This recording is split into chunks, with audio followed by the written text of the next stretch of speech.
Hello and welcome back to Beyond the Mic. Today's episode with Toni Mitev, a creator, a magician, and a fellow performer with me on stage in Vienna.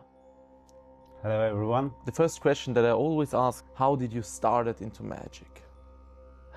That's one of the questions where many people have asked me over the years, and very often I start with, well, first of all, I don't have a really good story, because many people start with, my uncle showed me a card trick, or a coin, he pulled a coin out of my ear, and so on. In my case, from what I remember, I think years ago, it could have been the movie Shade that I've seen, and they were cheating at cards.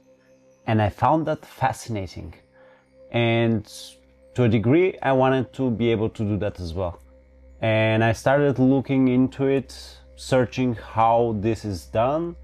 And by searching the gambling moves, as years ago, Erdnase came out, and that was like the foundation of the close-up magic, at least with cards and so on. I found out through that magic tricks, let's say, color changes and so on. So in this way I dove into magic, and I started with cards, and then over the years the passion developed. And it became stronger. Who are the biggest inspirations when you started? Because you talked right now about movie and about that, but you also have some idols or something like that. It's a good question. When I was a teenager, I wasn't really exposed to magic, so to say. So there weren't shows broadcasted often. Like, for example, I've seen in the States, there were like some, so the shows that Max Maven did, some videos from the Magic Castle and performances there. David Copperfield was a big name, still is. But I haven't been exposed so much. So in a sense, when I started magic initially, for me the big names were the people from whom I could learn. So I think in the beginning the first names that came to mind when I was learning magic were David Blaine, Wayne Houchin, Chris Kenner, Daniel Garcia, Jason England. Especially since I wanted to learn some card moves in the beginning, Chris Kenner and Jason England were the first that really hit that spot. And then over the years, the names became more and more and more, the more you learn, right? I hope that answers the question. Yeah, I guess so. So right now you have the journey of how you started. You talked about that, but when was that? Around like 10 years, 15 years? Or more? How old are you now? Let's say it like that. All right. Well, I'm 33 right now. 33, okay. It's a good number that one could... I should do a magic square with that number. Or maybe not. Anyways, right now I'm 33 and I started in high school. So I guess it was around 2008, probably. So that would make it 18 years now. 18 years. Okay, strong. And what is something that people would surprise about you? Could be in magic or not. Or what do you think that people don't really know about you from fellow magicians or something like that? Interesting question. Could be some profession, some new that you learn, something beside of magic that is relevant to that, or all right, yeah. I have an answer to that, because of course there are many things people don't know about. That's the whole point of privacy, right? But no, what I mean is, I danced in high school. So I think that right now, if we meet in a club and so on, and I'll be performing magic, I'll be with my suit, probably I'll have a tie or even a bow tie. And then at some point after the event, or at some point when the music is going, well, then I might jump in and then show some moves. So I was in the dance crew, so to say. We were dancing hip hop, and we attended many competitions and so on. So that's a fun fact that rarely comes in a conversation, but then when the right moment appears, I might show it off. You're right now developing your own magic store, something that the people, I guess, don't know or will know in the future. What is the name of that? It's called arcanumari.com. That's the website, and Arcanumari is the, let's call it the company's name. It stems from Latin, so many people will be at least familiar with the word arcane in the sense of the essence of magic. Yeah. So Also, there are a Netflix series. Okay. exactly. So based on the game League of Legends, which has a very deep lore, and there is the concept of magic within that universe. So the Netflix series is called Arcane, and it's also touching on the concept of extracting this essence of magic. So Arcane is the essence of magic. Ari is one of the, I'm forgetting the word right now, but endings that you attach to words to symbolize people practicing that craft. Okay.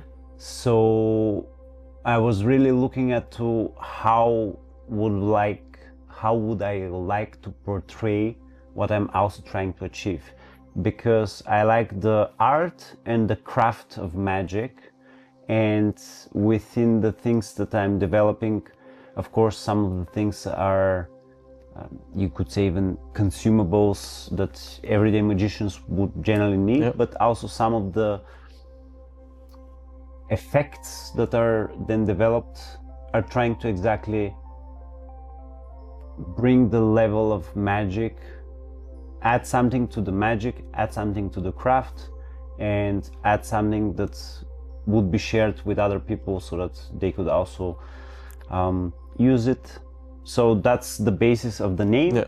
It's called Arcanumari, and soon shipping will be also available of the current products.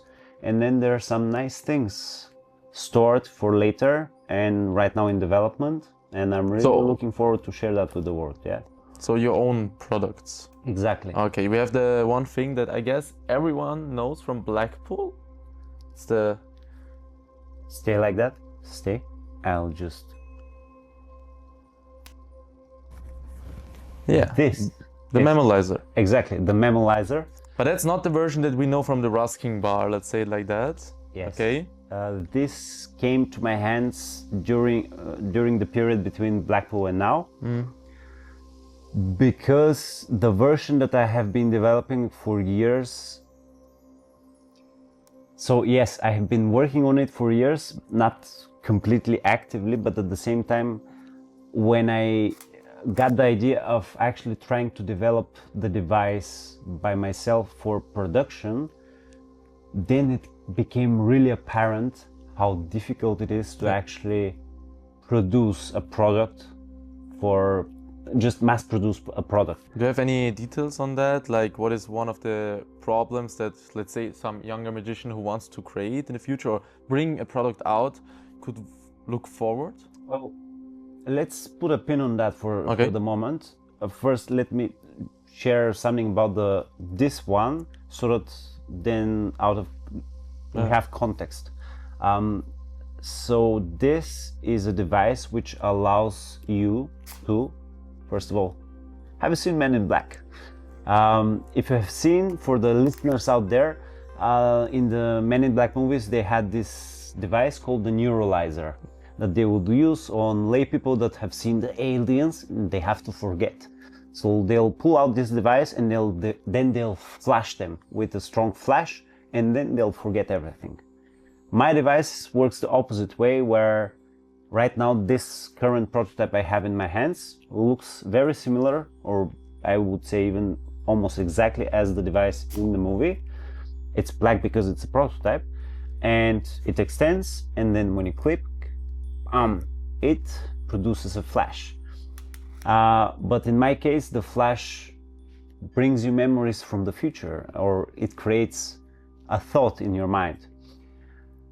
It's one of my really passion projects, and this prototype has been developed by an external company. I'm not sure if at the moment I should name them, so Of course. for now I'll keep it Secret. let's say a secret, yes. But I finally got in contact with a company that was able to help with adapting the design, producing more. And now that I've shown it, it has a flash. I initially built my prototype with a xenon flash because that's the strongest one that I could find. Now, let me leave it on the side for now. And it involves electronics, it involves components that are not widely available, because xenon flash is not, so it's not just a simple LED that will just light up if it's on or off, and LEDs and the other components needed would be widely available. So the components, then the exact design. I love building stuff. I have 3D printers, I have laser engraver and cutter and so on, and many other devices at home that help me actually build devices. Still, producing something that has also the required quality that you could give to a customer and expect this thing to outlast its time, it's hard. So now to the question that you asked. An advice would be,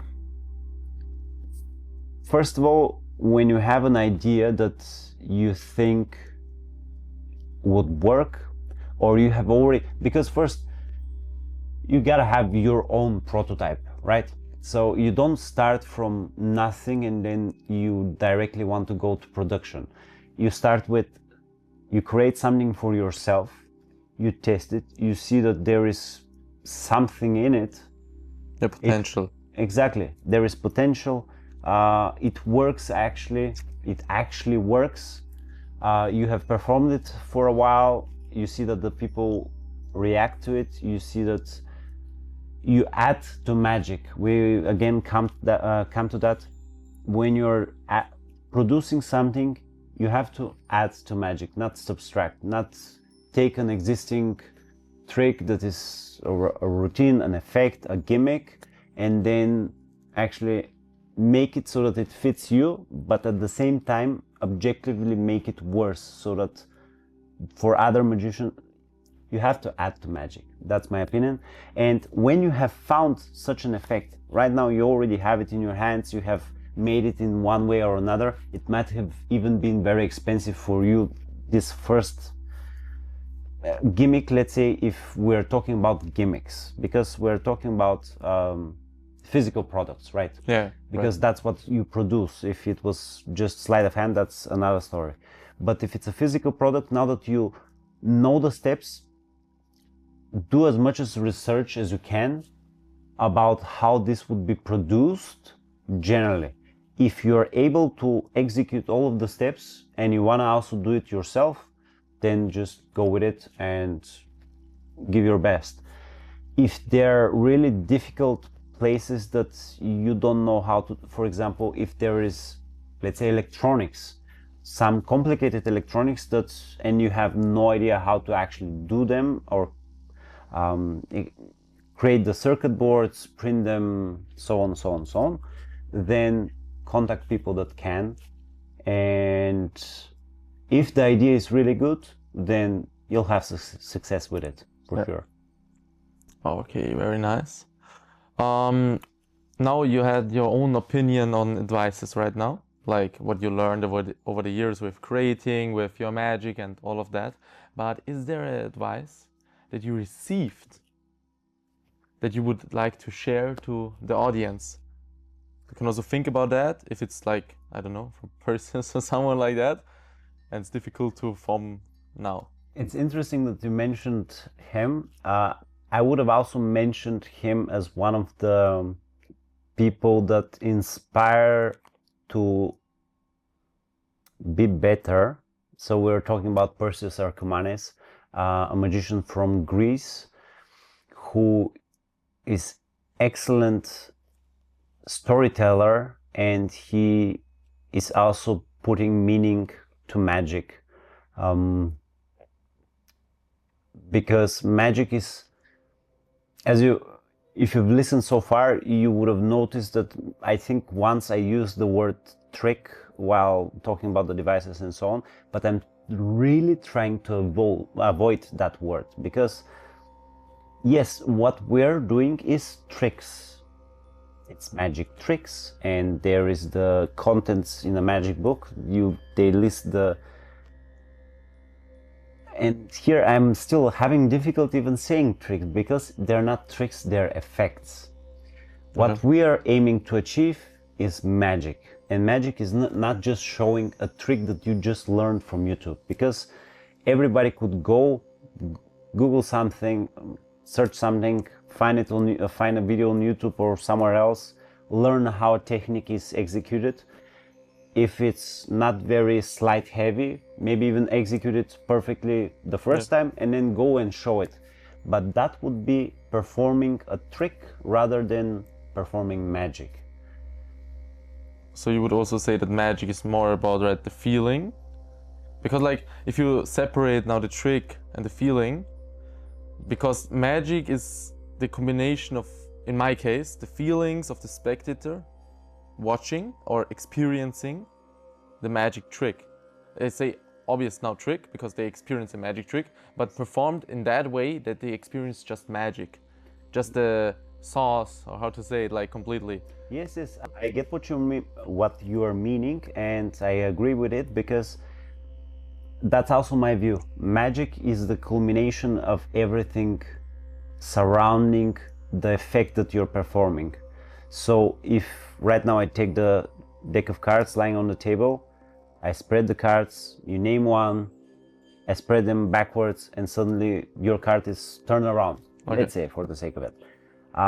That would be the effect. A card has turned itself around without apparent sleight of hand. That would be the effect in a book when it's described, and that's the effect of this magic trick, if we call it like that. But it's magic if I perform it in a way that you experience this magical phenomenon. You, of course, you will be left fooled, you'll be left with a sense of wonder, with a sense of astonishment, and at the same time you would have enjoyed the full ride and so on. And the most important, I wouldn't have created just a puzzle for you. Yeah. A good example is, for example, there is a tenure trick that I am also planning to adapt a little bit and even release my way of doing it and the corresponding device. It's called Zone Infinity for the people that are familiar with the tenure tricks. Can you describe the effect? It's a keychain, okay. A small keychain box. It's a little bit weird looking, and you could take out the inner plate from that plate-looking, flat-looking keychain, and it has a place for a coin, and a coin lies there within that plate, flat, and that coin is in the center of the square. You put it in, and there are slits from both sides. You also have a key, and if you try to push the key through the coin, of course you can't, because the coin is on the way. Yeah. But when you decide, or when you do the magic gesture, let's say, or in my case, when I come to the exact point in my story that I'm telling, the key passes through the coin and through the whole keychain. So apparently it passes exactly through the coin. And the moment you take the key out, people are able to see that the coin is still in the middle of the keychain. Still, you could see the coin from both sides of the slit. You take it out, everything could be examined at the end. The good thing about this is the storytelling makes it an experience that people enjoy. And I've been performing this in my table hopping program in the past seasons on a gig with the Magic Club, and people have really enjoyed this performance. But the same thing, because it's a plastic keychain with a key. If I just take it out right now and I tell you, see, there is the plastic keychain, and there is the plate and there is the coin, and I put it in, I put it out. Then you are not left with experience, something that makes you think about what you just witnessed, the wisdom that the story carries with itself, and so on and so on. It just leaves you with a puzzle. Yeah. And right now I'll try to follow the chain back to the original question, which was inspiration, inspirational quotes or something that I learned from other magicians, and add meaning to magic is one of the things. Okay. I would attach this not as a direct quote, but I would attach it to Perseus Archimedes. Yes, definitely.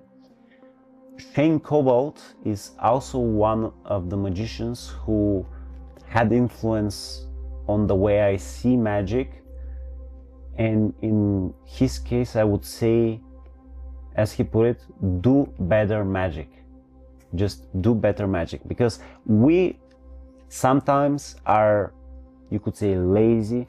Sometimes we don't really put enough thought into the things that we're doing. We just execute it as we learn it. Yeah. We either buy a magic effect online, we see the instructions or learn the moves, whatever, and then we just do it the same way. I have the same experience right now with the free ropes, like the short, middle, long.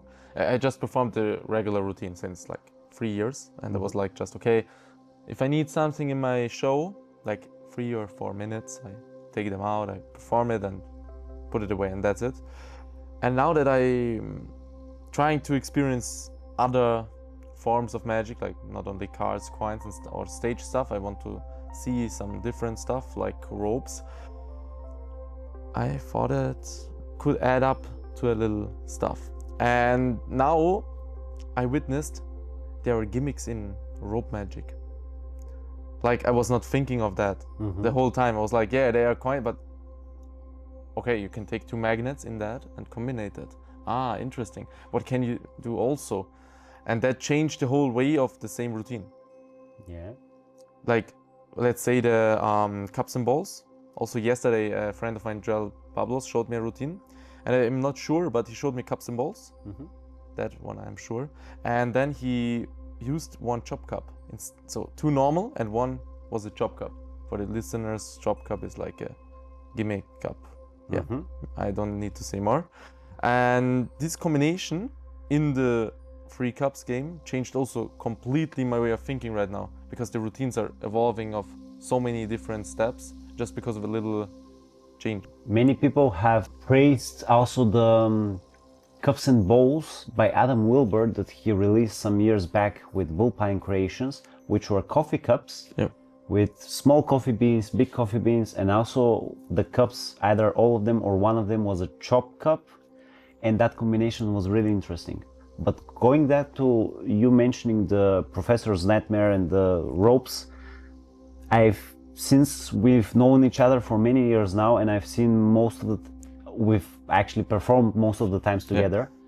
I've seen the evolution of the ropes in your case as well, and I've seen exactly you also try to put thought into what you're doing, and the ropes right now have became, in a way, exactly as you said it, a comfort trick that you know very well, but you're also experimenting with it all the time, and you're trying to see how this could be elevated to the next level. And that's quite a refreshing and nice thing to see in magicians, that exactly in that way you are also trying to see, is there more to explore, and you're trying to actually grind on a magic effect, which is a nice thing. And this is the thing that also, I'll go back to what I was saying, Shane Cobalt was saying, just do better magic. Sometimes we're lazy and we don't put the thought into it. Is this the final form of an effect? Can you do it better? Can you do more? Can you add? Can you subtract? Because sometimes, as in design, the design is not best when you can't add anything more, but it would be actually, the best design would be that one where you can't subtract anything more. So, also for the ropes, I'm right now thinking of working on a little version of the free ropes. like really close-up version, because I haven't seen performing anyone with that type of thing. And I really liked the idea of going out, and I don't know the trick right now, but you have a long rope, you cut it, the spectator cuts, and then you put it together, and all the time it gets shorter. And then I use all this stuff that is cut to take the short, middle, long, and I go to the spectator and make close-up. So one rope routine, I cut them to the right size that I need in the routine, in the first routine, and go then to the tables and perform the 3 ropes in, like, I cannot show it right now. As for the audience, it's like, what can I say, like 20 centimeters, the long rope. And it's very funny because you perform so very, the magic effect is very small. No, the magic effect is very big, but the props are very small right now. And when these people see that in front of their eyes, surrounded, because the trick is possible to surround it, it leaves more, I guess, more options for the trick. Yeah. And it's funny. Now to the thing that you just mentioned. When you started the sentences, I was thinking of just thinner ropes as well, because if you start on stage and you have thicker ropes, having them shorter, I guess it will be. No, they are thin right now. Disproportionate. Yeah. When they're thin, also another interesting thing for everybody who like just goes on such a train of thought, why not something else? What is like a rope? Because now when we're going to a thinner thing, something that you could have shorter, smaller for the table, but it's not ropes. How about cables? Like cables, yes. Headphones. A magician, unfortunately, I forgot his name. He did this on Fullos, and it was quite an interesting routine where he did exactly the cutting rope, but with cable. Yeah, there was one with the microphone, was it? I think there was one charger. Yeah, charger, but there's also one with a microphone where you have the microphone stand and you take the combination part and you just go and the microphone goes off.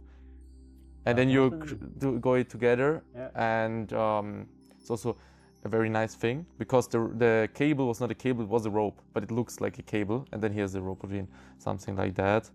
Also the combination, I guess, is very important. I see often magicians doing like trick, or let's say effect in your case, but they are not combining. The flow, the transition from one to another is not there. Like I would go for a very straight line when I want to cut them. Like let's say you make gypsy thread, then you go with cups and balls, and you're like, this is one effect. Okay, I will show you something very old for me. Blah blah blah. You talk, or you go like, okay, look, we take the gypsy thread, and then you cut the gypsy thread and make the 3 ropes out of it. So you have the combination. Or cups and balls, you take a lemon in the end, and then you make sign a bill vanishes, goes into the lemon that you produced earlier. That you have like a combination of all tricks in like a waterfall scenario. That's also one advice that I could give right now. That helped me a lot of building a show when we are talking about a show, not an effect. Yes, that's another great subject to think about or even discuss, which is even also in close-up, even in the table hopping program. Is there a connection? Are you just showing like trick, and like are you showing just something with coins for no reason? Then, I mean, with not giving a reason. Yep. Are you just, hello, ladies and gentlemen, and now check out, I have a coin from the Orient, I have $1, and I have a copper coin, and this and that happens. Excellent. Now, have you seen the rope trick? And then you pull out the 3 ropes. Yeah. And then, ladies and gentlemen, now I'll end with the linking rings.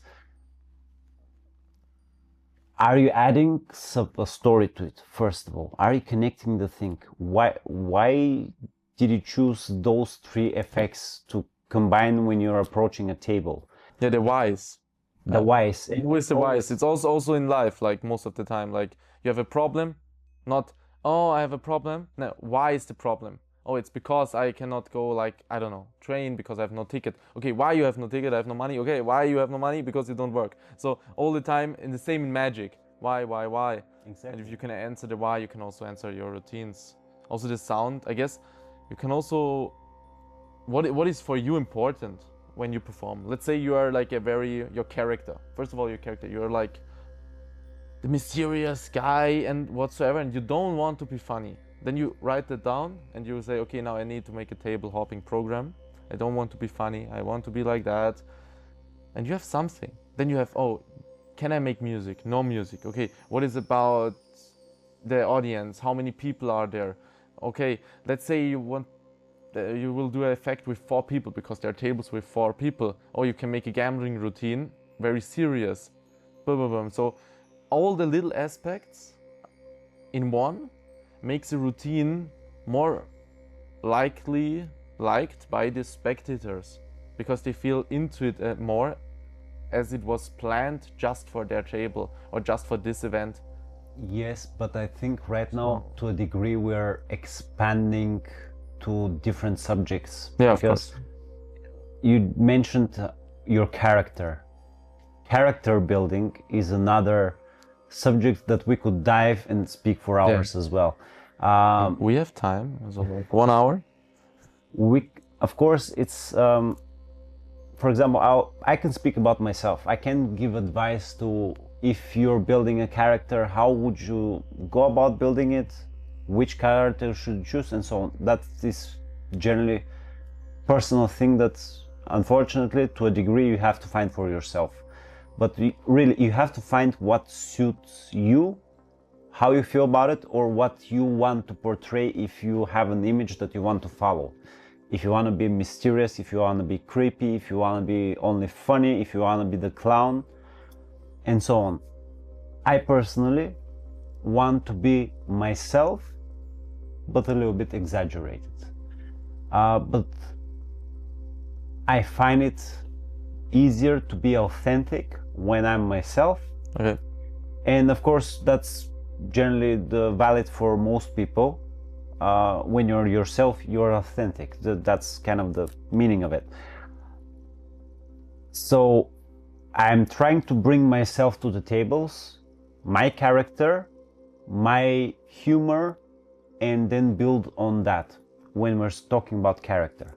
When we're talking about building the thread that goes through all the routines that people will see on a table or in a show, because I also really enjoy that, building a full show from scratch and have a theme. First of all, have a theme, have something about the show, not the magic evening, 1.5 hours of magic with Toni. That, of course, I've done that, you've done that, we've done that together when we were trying to exactly find ourselves, find how we feel about the routines that we perform, because in the beginning you're also overwhelmed. You learn 100 tricks in no time when you open a book or find sources online and so on, and suddenly you want to perform the torn and restored followed by devil's nail, and then suddenly do something you don't know. Also, often the time when you say you will produce a show, you will make a show because you want to perform, and you say, okay, it needs to be 1 hour because people expect that.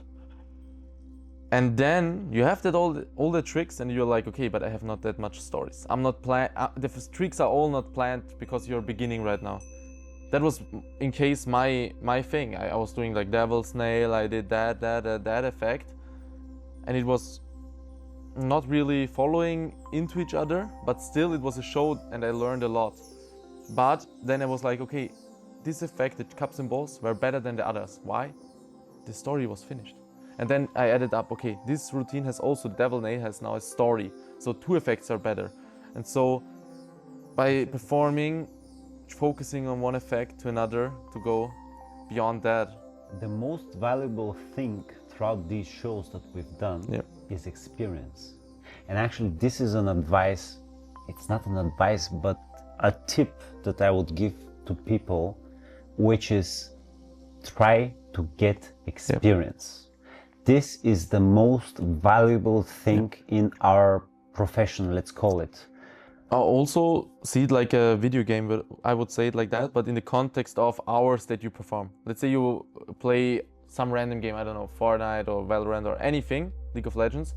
You need time until you get to a certain level. And that's the same, or really you need playtime, not only in the lobby chilling, you need playtime, and that's the same in Magic.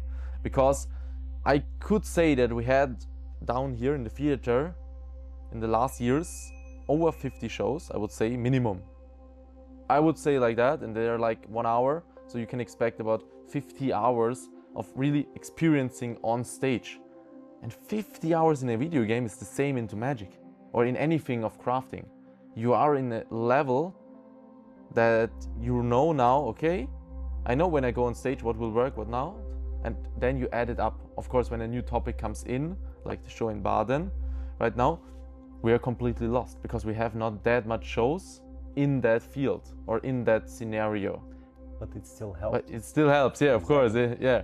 And that's it the added thing. up. The experience of actually performing. It's not to be mistaken with the practicing, because of course in Magic very often it's said practice, practice, practice. And yes, practice is important. But even if you've done the thousands of hours you invested in some techniques or your act and whatnot, it will do great. But if you haven't shown it to anyone and no one has seen it, so that, or especially lay people, that they could tell you, what was that? You don't know.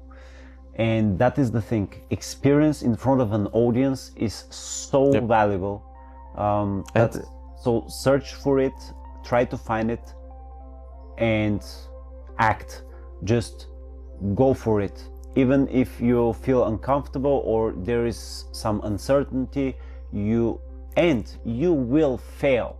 And that's the most important thing as well. We both had that. You will fail. We had that both. Yes, exactly. Like I remember the one show where we was with Nico Fotelny together, and it was like, for me it was perfect on that evening. For you it was completely terrible. I was not terrible, but that's the story. So for people that are interested, there is this effect from Manos in it's volume 2, Unveil, I think was the book, I'm not sure. The effect is called Brick Opener, and it's about eliminating the whole audience participates, everybody stands up, and you play heads or tails with a coin, so that everybody from the audience, they make a choice with their hand in some way, and you eliminate half of the audience every time when you toss a coin.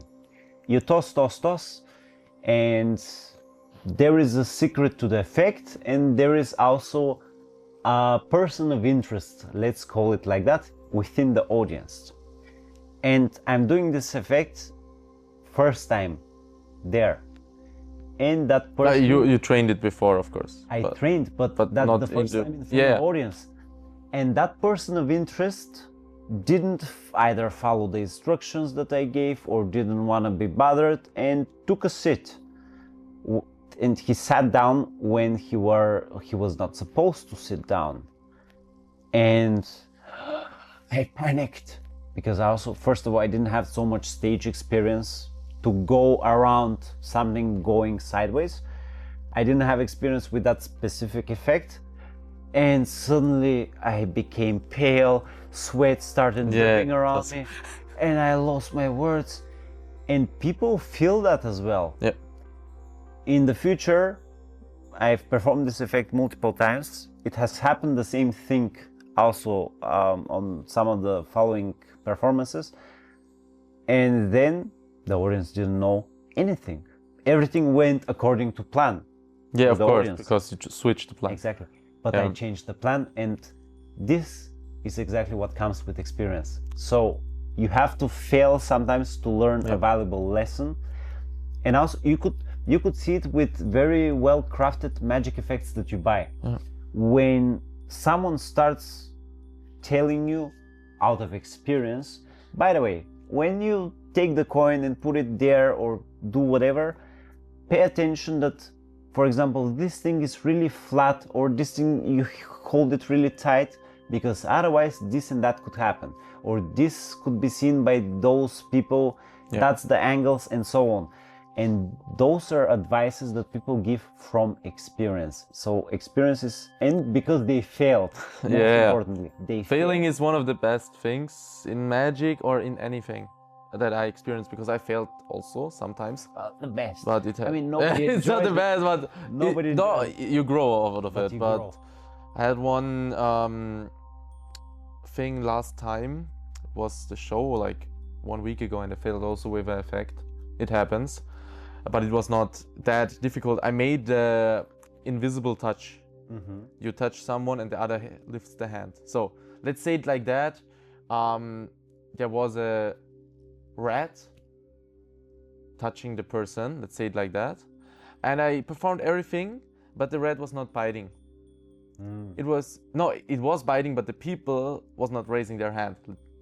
So they were just like sitting there, and I'm like, can you please raise your hand? Then I was thinking, okay, I have enough experience, I will just do the ritual that I do before again. Let's say like, okay, now we tested the ritual, but we need to do it all together. Was just that I can check. And I checked, and I did the whole thing again. There was no mistake. Still it doesn't happen. Still the person did not done anything. It could happen because they don't understand, they were scared, they were whatever. It's not their fault. I totally say that, because the spectator has never the fault. Instead, they really want to mess you up.